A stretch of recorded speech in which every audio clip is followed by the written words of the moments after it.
ఇక్కడ ఎవరి గోల వాళ్ళు చేస్తున్నారు. అందరి గురించి చెప్తున్నా కానీ రుత్వేద్ గురించి చెప్పకుండా ఉండలేను. తను చాలా సైలెంట్‌గా ఉన్నాడు.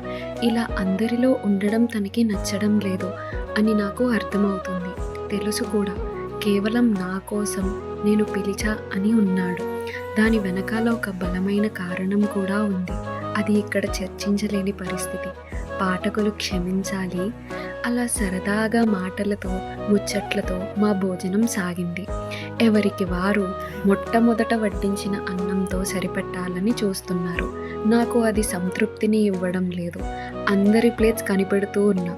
నిరంజన్ అయితే మళ్ళీ నేను ఎక్కడ అన్నం పెడతాను అని ప్లేట్ తన వెనకాల పెట్టి దాచేశాడు. రుత్వేద్ పెరుగు కూడా వేసుకొని తిన్నాడు. చిన్ని పెట్టుకుంటా అన్నట్లు ముందు వడ్డించిన అన్నంతో సరిపెడుతూ నేను ఈ మధ్య ఎక్కువ తినలేకపోతున్నా అని ప్లేట్ మార్చేసి ముగించేసింది. సిరి దివాకర్ల విషయానికి వస్తే తినలేకపోయినా పోటీ అంటూ తినేశారు. అందరూ మంచిగా తిన్నారు అని చెప్పినా రెండోసారి పెట్టుకోనందుకు చిన్ని నిరంజన్ల పట్ల కాస్త వెలితి అనిపించింది నాకు.